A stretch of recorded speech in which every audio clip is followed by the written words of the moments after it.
നമസ്കാരം. VBC പ്രാദേശിക വാർത്തകൾ ആരംഭിക്കുന്നു. ആദ്യം പ്രധാന വാർത്തകൾ. പുളിമൂട്ടിൽ സെൽസ്, കോട്ടയം, തൊടുപുഴ, തൃശൂർ. കരിങ്കുന്നത്ത് വെയിറ്റിംഗ് ഷെഡ് പൊളിച്ചു നീക്കിയത് വിവാദമായി. ഇതിന്റെ പേരിൽ ഭരണകക്ഷിയിൽ ഭിന്നത രൂക്ഷമായി.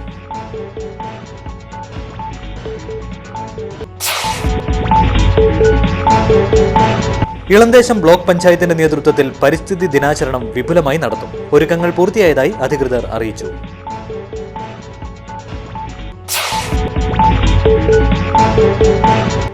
തൊടുപുഴയിൽ യൂത്ത് കോൺഗ്രസ് തിരഞ്ഞെടുപ്പിൽ സംഘർഷം.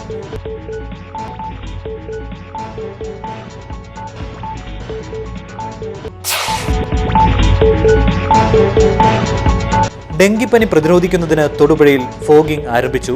മുനിസിപ്പൽ ചെയർമാൻ TJ ജോസഫ് ഉദ്ഘാടനം നിർവഹിച്ചു.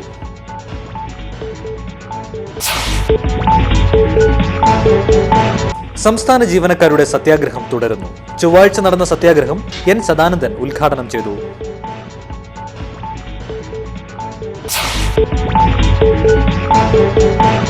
സ്കൂൾ പ്രവേശനോത്സവത്തിൽ 1-ാം ക്ലാസ്സിൽ 101 കുട്ടികളെ പ്രവേശിപ്പിച്ച് Murickassery saint Mary's LP school ശ്രദ്ധേയമായി.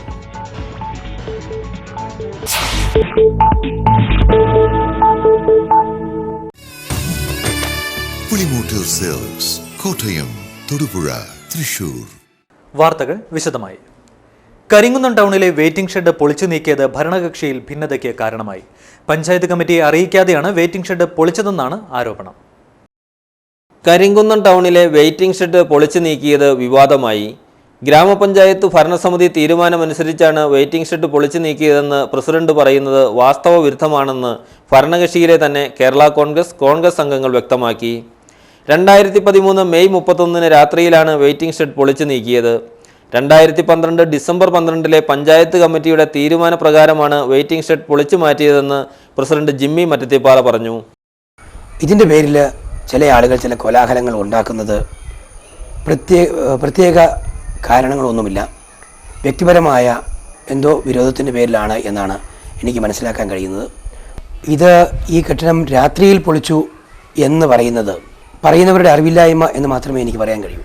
കാരണം ഇത് വലിയ ജനനിബിഡമായിട്ടുള്ള ഒരു പ്രദേശം, നിരവധി ആളുകൾ വരുന്ന ഒരു ജംഗ്ഷൻ, അവിടെ പകല് JCBയും ടിപ്പറും വന്ന് പണി നടക്കാനുള്ള പ്രായോഗിക ബുദ്ധിമുട്ട് സാമാന്യ ബുദ്ധിമുട്ടുള്ളവർക്ക് മനസ്സിലാകുന്നതാണ്. ഇളന്തേശം ബ്ലോക്ക് പഞ്ചായത്തിന്റെ നേതൃത്വത്തിൽ ജൂൺ 5, 6, 7 തീയതികളിൽ വിപുലമായ പരിപാടികളോടെ പരിസ്ഥിതി ദിനാചരണം സംഘടിപ്പിക്കുമെന്ന് Elanthesham block panchayat president CB Damodaran വാർത്താ സമ്മേളനത്തിൽ അറിയിച്ചു. ലോക പരിസ്ഥിതി ദിനത്തോടനുബന്ധിച്ച് 5, 6, 7 തീയതികളിൽ വിപുലമായ പരിപാടികളാണ് ആസൂത്രണം ചെയ്തിട്ടുള്ളത്. ലോക പരിസ്ഥിതി ദിനമായ ജൂൺ 5 നാളെ ആണ്. ജൂൺ 5 കാഞ്ഞാറിൽ വെച്ച് ഒരു ഏകദിന സെമിനാർ സംഘടിപ്പിച്ചിട്ടുണ്ട്. അതോടൊപ്പം തന്നെ വനവൽക്കരണത്തിന് വേണ്ടിയിട്ടുള്ള പദ്ധതിയുടെ ഔപചാരികമായ ഉദ്ഘാടനം നാളെ കാഞ്ഞാറിൽ വെച്ച് നിർവഹിക്കപ്പെടുകയാണ്. അതോടൊപ്പം തന്നെ നാളെ ബ്ലോക്ക് പഞ്ചായത്തിൻ്റെ സെമിനാറിൽ പങ്കെടുക്കുന്ന ആളുകൾക്കും അതോടൊപ്പം തന്നെ ആ പ്രദേശത്തുള്ള ആളുകൾക്കും വൃക്ഷത്തൈ വിതരണം ചെയ്യുന്നതിനുള്ള ഒരു നടപടികളാണ് ഇളന്തേശം ബ്ലോക്ക് പഞ്ചായത്ത് ഭരണസമിതി എടുത്തിട്ടുള്ള തീരുമാനം. ഡെങ്കിപ്പനി പടരുന്ന സാഹചര്യത്തിൽ നഗരപ്രദേശത്തെ രോഗപ്രതിരോധ പ്രവർത്തനങ്ങൾ ഊർജിതമാക്കുന്നതിന്റെ ഭാഗമായി തൊടുപുഴയിൽ ഫോഗിംഗ് നടത്തി. മുനിസിപ്പൽ ചെയർമാൻ TJ ജോസഫ് ഉദ്ഘാടനം ചെയ്തു. ഡെങ്കിപ്പനിയൊക്കെ സ്ഥിരീകരിച്ചിട്ടുള്ള വീടിൻ്റെ പരിസരവും അതുപോലെ ടൗണിനും നാളെ ഫോഗിംഗ് നടത്തുന്നതാണ്. അതിനുശേഷം പിന്നെ നമ്മൾ വീണ്ടും ടൗണിലും അതുപോലെ തന്നെ ടൗണിൻ്റെ പരിസര പ്രദേശങ്ങളിലൊക്കെ ഫോഗിംഗ് നടത്തും. 5ാമത്തെ ദിവസം വീണ്ടും നമ്മൾ ഇവിടെ നിന്ന് തന്നെ ആരംഭിക്കുന്നതാണ്. അങ്ങനെ ഈ ഫോഗിങ്ങിലൂടെ ഈ കൊതുകുകളെ നശിപ്പിക്കുക എന്ന ലക്ഷ്യം സാക്ഷാത്കരിക്കുന്നതിന് വേണ്ടിയാണ് ഈ പദ്ധതി ഇവിടെ ആരംഭിച്ചിരിക്കുന്നത്. പകർച്ചപ്പനിയും ഡെങ്കിപ്പനിയും വ്യാപകമാകുമ്പോൾ ജനങ്ങൾ ജാഗ്രത പാലിക്കേണ്ടിയിരിക്കുന്നു. പകർച്ചപ്പനിയെ പ്രതിരോധിക്കുവാനുള്ള ചില മുൻകരുതലുകളെക്കുറിച്ച് ഒരു റിപ്പോർട്ട്. പനി വിവിധ തരത്തിലുണ്ടെങ്കിലും കാലവർഷാരംഭത്തോടെ നമ്മെ കടന്നാക്രമിക്കുന്ന ഒരു പകർച്ചവ്യാധിയാണ് വൈറൽ ഫീവർ. വിവിധ സാഹചര്യങ്ങളിലൂടെ രോഗിയിൽ നിന്ന് വളരെ എളുപ്പത്തിൽ പകരുന്ന ഈ പനിയെ ഇക്കാരണത്താൽ പകർച്ചപ്പനിയുടെ വർഗത്തിൽ ഉൾപ്പെടുത്തിയിരിക്കുന്നു. ഈ രോഗത്തിന് ഇൻഫ്ലുവൻസ, ഫ്ലൂ എന്നീ പേരുകളും കൂടിയുണ്ട്. എല്ലാ വർഷവും ജൂൺ ജൂലൈ മാസങ്ങളിൽ നഗരങ്ങളിൽ മാത്രമല്ല നാട്ടിൻപുറങ്ങളിലും ഈ രോഗം വ്യാപകമായി കണ്ടുവരാറുണ്ട്. രോഗി തുമ്മുക, ചുമയ്ക്കുക, മൂക്ക് ചീറ്റുക തുടങ്ങിയ സന്ദർഭങ്ങളിൽ മാത്രമല്ല രോഗി സംസാരിപ്പിക്കുമ്പോൾ പോലും ഈ രോഗം പകരുവാൻ സാധ്യതയുണ്ട്. കപ്പളവും ഔഷധഗണത്തിൽ. കേരളമാകെ പനിച്ചു വിറയ്ക്കുമ്പോൾ ഔഷധമായി കപ്പളത്തിന്റെ ഇലയും ഉപയോഗിക്കാമെന്ന് സാക്ഷ്യം. ആരാലും ശ്രദ്ധിക്കപ്പെടാതെ പറമ്പിലും തൊടിയിലും തഴച്ചു വളരുന്ന കപ്പളം വളരെ പെട്ടെന്നാണ് ജീവൻ രക്ഷാ മരുന്നുകളുടെ ശ്രേണിയിൽ എത്തിയത്. ഇതേക്കുറിച്ച് ഒരു റിപ്പോർട്ട്. ഡെങ്കിപ്പനി ബാധിച്ച് കൗണ്ട് കുറയുന്നവർക്ക് കപ്പളങ്ങ എന്ന നാട്ടിൻപുറങ്ങളിൽ വിളിപ്പേരുള്ള പപ്പായ ആശ്വാസം പകരുന്നതായി സൂചന. പനി ബാധിച്ച് രക്തത്തിലെ പ്ലേറ്റ്ലെറ്റുകൾ കുറയുന്നവർക്ക് പപ്പായയുടെ ഇലയോ കൂമ്പോ പിഴിഞ്ഞ് നീര് നൽകുന്നത് ഫലപ്രദമാണെന്നാണ് അനുഭവസ്ഥർ പറയുന്നത്. ആധികാരികമായി ആരും ഇതേക്കുറിച്ച് പറയുന്നില്ലെങ്കിലും അനുഭവസ്ഥർ നിരവധിയാണ്. തിരുവനന്തപുരം ESI ഹോസ്പിറ്റലിലെ ഡോക്ടർ CHS മണി ഇതേക്കുറിച്ച് മലയാള മനോരമ പത്രത്തിൽ സ്വന്തം അനുഭവം വിവരിച്ചതും പപ്പായയ്ക്ക് അഭിമാനമായി. ഡോക്ടറുടെ കുട്ടിക്ക് പനിയെ തുടർന്ന് രക്തത്തിലെ പ്ലേറ്റ്ലെറ്റുകൾ കുറയാൻ തുടങ്ങി. 1,00,000 മുകളിൽ വേണ്ടിടത്ത് 33,000 കുറഞ്ഞു. വീണ്ടും കുറഞ്ഞ് 18,000 വരെയായി. യൂത്ത് കോൺഗ്രസ് തിരഞ്ഞെടുപ്പ് തിങ്കളാഴ്ച ഇടുക്കിയിൽ നടന്നു. നിയോജക മണ്ഡലം, ഇടുക്കി പാർലമെന്റ്, സംസ്ഥാന സമിതി എന്നിവയിലേക്കുള്ള തിരഞ്ഞെടുപ്പാണ് നടന്നത്. കോൺഗ്രസിന്റെ യുവജന സംഘടനയായ യൂത്ത് കോൺഗ്രസിന്റെ സംഘടനാ തെരഞ്ഞെടുപ്പ് ഇടുക്കി ജവഹർ ഭവനിൽ നടന്നു. ഇടുക്കി നിയോജക മണ്ഡലം കമ്മിറ്റി, ഇടുക്കി പാർലമെന്റ് കമ്മിറ്റി, സംസ്ഥാന സമിതി എന്നിവിടങ്ങളിലേക്കുള്ള തെരഞ്ഞെടുപ്പാണ് നടന്നത്. കോൺഗ്രസിലെ IA വിഭാഗങ്ങൾ തമ്മിലുള്ള വാശിയേറിയ മത്സരത്തിൽ 482 പേർ വോട്ട് ചെയ്തു. എന്നാൽ തികച്ചും ജനാധിപത്യ വ്യവസ്ഥയിലുള്ള മത്സരമാണിതെന്നും വ്യക്തിഗതമായ ഇടപെടലുകൾക്കോ മറ്റു വിഷയങ്ങൾക്കോ തെരഞ്ഞെടുപ്പിൽ സ്ഥാനമില്ലെന്നും ആശയപരമായ 2 ധ്രുവങ്ങൾ തമ്മിലുള്ള മത്സരം മാത്രമാണിതെന്നും സംസ്ഥാന സമിതിയിലേക്ക് മത്സരിക്കുന്ന അഡ്വക്കേറ്റ് ഡീൻ കുര്യാക്കോസ് പറഞ്ഞു.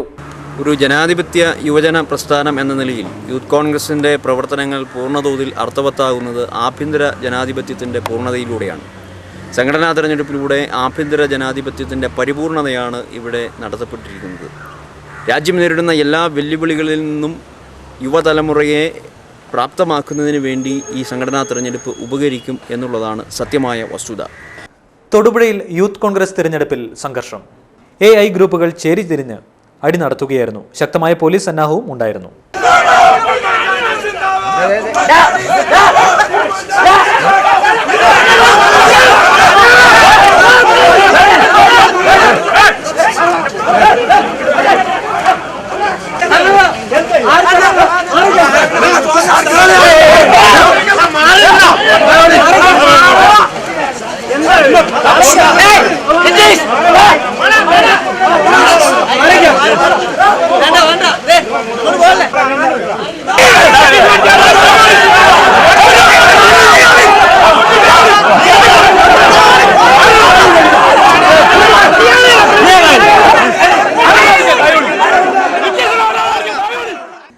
സംസ്ഥാന ജീവനക്കാരുടെയും അധ്യാപകരുടെയും നേതൃത്വത്തിൽ തൊടുപുഴയിൽ നടക്കുന്ന ധർണ 6ാം ദിവസം തുടർന്നു. മുനിസിപ്പൽ മൈതാനിയിൽ നടക്കുന്ന ധർണ KSTA മുൻ സംസ്ഥാന വൈസ് പ്രസിഡന്റ് N സദാനന്ദൻ ഉദ്ഘാടനം ചെയ്തു. സംസ്ഥാന സർക്കാർ ജീവനക്കാരും അധ്യാപകരും സംയുക്ത സമരസമിതിയുടെ നേതൃത്വത്തിൽ നടത്തിവരുന്ന അനിശ്ചിതകാല ധർണ 6 ദിവസം പിന്നിട്ടു. മാനദണ്ഡ വിരുദ്ധമായ സ്ഥലം മാറ്റങ്ങൾ അവസാനിപ്പിക്കുക, പണിമുടക്കുമായി ബന്ധപ്പെട്ട് കള്ളക്കേസുകളിൽ കുടുക്കി പിരിച്ചുവിട്ട ജീവനക്കാരെ തിരിച്ചെടുക്കുക, പങ്കാളിത്ത പെൻഷൻ പദ്ധതി ഉപേക്ഷിക്കുക തുടങ്ങിയ മുദ്രാവാക്യങ്ങൾ ഉയർത്തിയാണ് ധർണ. KSTA മുൻ സംസ്ഥാന വൈസ് പ്രസിഡന്റ് N സദാനന്ദൻ ഉദ്ഘാടനം ചെയ്തു. ഒരു സർക്കാർ എത്രയൊക്കെ പ്രാവീണ്യത്തോടുകൂടി ഭരണം നടത്താൻ തീരുമാനിക്കുമ്പോഴും ആ ഭരണം യാഥാർത്ഥ്യമാക്കാനും ജനങ്ങൾക്ക് അനുഭവവേദ്യമാക്കി കൊടുക്കാനും മുഴുവൻ സമയവും പ്രവർത്തിക്കേണ്ടി വരുന്നത് ആ സർക്കാരിന് കീഴിലുള്ള സിവിൽ സർവീസാണ് എന്നുള്ള കാര്യത്തിൽ യാതൊരു തർക്കവുമില്ല. അപ്പൊ ആ സിവിൽ സർവീസ് രംഗത്ത് പണിയെടുക്കുന്ന ആളുകളെ അവരുടെ പ്രശ്നങ്ങളെ ആകെ മറികടന്നുകൊണ്ട് അതിനെ തമസ്കരിച്ചുകൊണ്ട് അതിനെ നിഷേധിച്ചുകൊണ്ട് ഒരു ഗവൺമെന്റ് ഇടപെടാൻ തീരുമാനിക്കുമ്പോൾ ജനാധിപത്യപരമായ രീതിയിൽ ധിക്കാരപൂർവ്വം ഇടപെടാൻ തീരുമാനിച്ചാൽ അതിന്റെ തിക്തഫലം അനുഭവിക്കേണ്ടി വരുന്നത് നാട്ടിലെ ജനങ്ങളാണ്, സാധാരണക്കാരാണ്. സ്കൂൾ പ്രവേശനോത്സവത്തിൽ മികവ് പുലർത്തി Murikkassery saint Mary's LP school മാതൃകയായി. 101 കുട്ടികളെ 1ാം ക്ലാസ്സിൽ പ്രവേശിപ്പിച്ചുകൊണ്ട് ഈ സ്കൂൾ ജില്ലയിൽ 1ാം സ്ഥാനത്തെത്തി. പുതിയ അധ്യയന വർഷം ആരംഭിക്കുന്നതിന് മാസങ്ങൾക്ക് മുൻപേ കുട്ടികളെ തേടി പോവുകയാണ് പല സ്കൂളുകളുടെയും പൊതു അവസ്ഥ. എന്നാൽ Idukki Murikkassery saint Mary's LP സ്കൂളിലെ സ്ഥിതി ഒന്നും വ്യത്യസ്തമാണ്. മാസങ്ങൾക്ക് മുൻപ് തന്നെ 1-ാം ക്ലാസ്സിലേക്കുള്ള പ്രവേശനത്തിനായി ഇവിടേക്ക് മാതാപിതാക്കൾ എത്തിത്തുടങ്ങി. ഇക്കൊല്ലം 101 കുട്ടികളാണ് ഇവിടെ 1-ാം ക്ലാസ്സിലേക്ക് എത്തിയത്. 2-3 ക്ലാസ്സുകളിലേക്കും മറ്റും 50ഓളം കുട്ടികളും എത്തി. ഇതോടെ ജില്ലയിൽ ഏറ്റവും അധികം കുട്ടികൾ 1-ാം ക്ലാസ്സിലെത്തിയ ഈ വർഷത്തെ സ്കൂളും Murikkassery saint Mary's LP school തന്നെ. ഹെഡ് മാസ്റ്റർ സണ്ണി ജോർജ് കരിവേലിയുടെ ദീർഘവീക്ഷണത്തോടെയുള്ള പ്രവർത്തനങ്ങൾ വിദ്യാഭ്യാസ നിലവാരവും കുട്ടികളുടെ ഭാവിയും ഭാസുരമാക്കുമെന്ന ആത്മവിശ്വാസമാണ് രക്ഷിതാക്കളെ ഇവിടേക്ക് ആകർഷിക്കുന്നത്. പ്രവേശനോത്സവത്തിൽ വ്യത്യസ്തതയുമായി Perumpallichira saint Joseph UP school. ശൂന്യതയിൽ നിന്ന് നറുമണം പൊഴിക്കുന്ന റോസാപ്പൂക്കൾ നവാഗതർക്കും അതിഥികൾക്കും നൽകിക്കൊണ്ടാണ് മജീഷ്യൻ KK ശ്രീകുമാർ കുട്ടികളെ വരവേറ്റത്. വിദ്യാദിനം സർവ്വധനാൽ പ്രധാനം എന്ന മന്ത്രാക്ഷരങ്ങൾ വേദിയിൽ നിന്ന് മജീഷ്യന്റെ ക്ലീൻ സ്ലേറ്റിൽ തെളിഞ്ഞു വന്നപ്പോൾ പ്രവേശനോത്സവത്തിൽ പങ്കെടുത്ത കുട്ടികളുടെ മനസ്സിലും ആ മന്ത്രാക്ഷരങ്ങൾ വെളിച്ചം പകർന്നു. പെരുമ്പിളിച്ചിറ സെന്റ് ജോസഫ് UP സ്കൂളിലാണ് പുതുമയും വ്യത്യസ്തയും കലർന്ന പ്രവേശനോത്സവത്തിന് വേദിയൊരുങ്ങിയത്. ശൂന്യതയിൽ നിന്ന് നറുമണം പൊഴിയുന്ന റോസാപ്പൂക്കൾ നവാഗതർക്കും അതിഥികൾക്കും നൽകിക്കൊണ്ടാണ് മജീഷ്യൻ KK ശ്രീകുമാർ കുട്ടികളെ വരവേറ്റത്. അരമണിക്കൂറോളം നീണ്ട മാജിക് ഷോയിൽ ഉടനീളം കുട്ടികൾക്ക് പഠനത്തിൽ താല്പര്യവും ഉണർവും വർദ്ധിപ്പിക്കാനുള്ള പരിപാടികളാണ് അവതരിപ്പിച്ചത്. വാർത്തകൾ തുടരുന്നു. നിർമ്മാണ പ്രവർത്തനങ്ങൾക്കായി കരിങ്കല്ല് കയറ്റിവന്ന ടിപ്പർ തോട്ടിലേക്ക് മറിഞ്ഞു. കുമ്മങ്കല്ലിലായിരുന്നു സംഭവം. കരിങ്കല്ലുമായി വന്ന ടിപ്പർ നിയന്ത്രണം വിട്ട് തോട്ടിലേക്ക് മറിഞ്ഞ് അപകടത്തിൽപ്പെടുകയായിരുന്നു. തോട്ടിലെ കുളിക്കടവിലെ നടകളിലൂടെ നിയന്ത്രണം വിട്ട ടിപ്പർ താഴേക്ക് പതിക്കുകയായിരുന്നു. ഈ സമയം കുളിക്കടവിൽ ആളുകൾ ഉണ്ടായിരുന്നുവെങ്കിലും ഓടി മാറിയതിനാൽ വൻ അപകടം ഒഴിവായി. കുമ്മങ്കല്ല് സ്വദേശികളുടേതാണ് അപകടത്തിൽപ്പെട്ട ടിപ്പർ. ടിപ്പർ പിന്നീട് ക്രെയിൻ ഉപയോഗിച്ച് കരയ്ക്ക് കയറ്റി.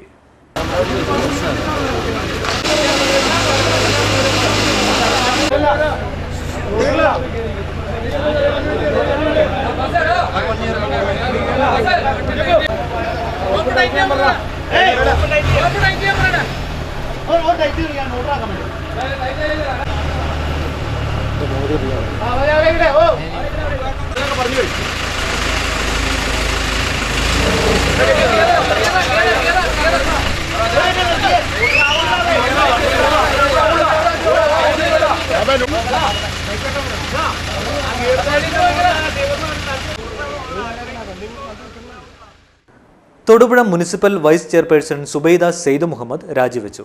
മുസ്ലിം ലീഗിലെ ധാരണ പ്രകാരമാണ് രാജി. മുസ്ലിം ലീഗിലെ തന്നെ സാബിറ ഷെരീഫാണ് അടുത്ത വൈസ് ചെയർപേഴ്സൺ.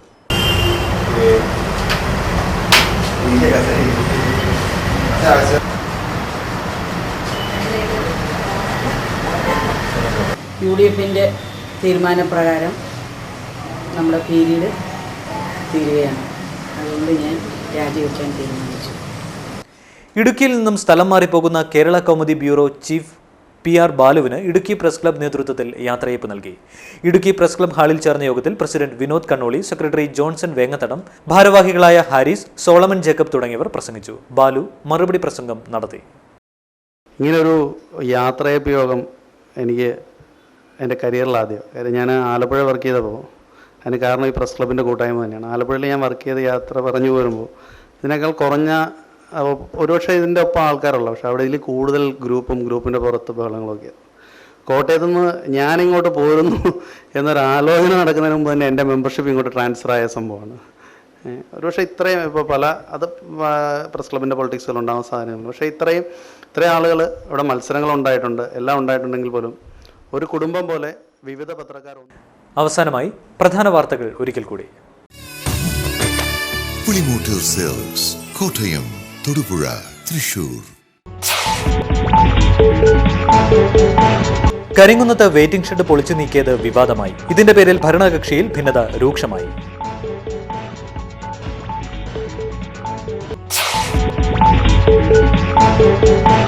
ഇളന്തേശം ബ്ലോക്ക് പഞ്ചായത്തിന്റെ നേതൃത്വത്തിൽ പരിസ്ഥിതി ദിനാചരണം വിപുലമായി നടത്തും. ഒരുക്കങ്ങൾ പൂർത്തിയായതായി അധികൃതർ അറിയിച്ചു.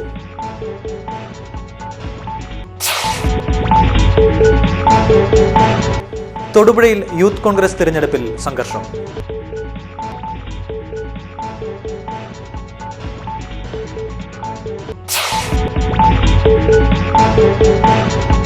ഡെങ്കിപ്പനി പ്രതിരോധിക്കുന്നതിന് തൊടുപുഴയിൽ ഫോഗിംഗ് ആരംഭിച്ചു. മുനിസിപ്പൽ ചെയർമാൻ TJ ജോസഫ് ഉദ്ഘാടനം നിർവഹിച്ചു.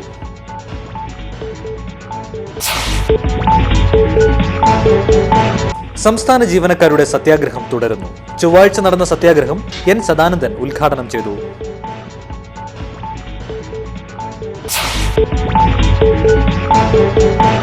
സ്കൂൾ പ്രവേശനോത്സവത്തിൽ 1-ാം ക്ലാസ്സിൽ 101 കുട്ടികളെ പ്രവേശിപ്പിച്ച് Murickassery saint Mary's LP school ശ്രദ്ധേയമായി.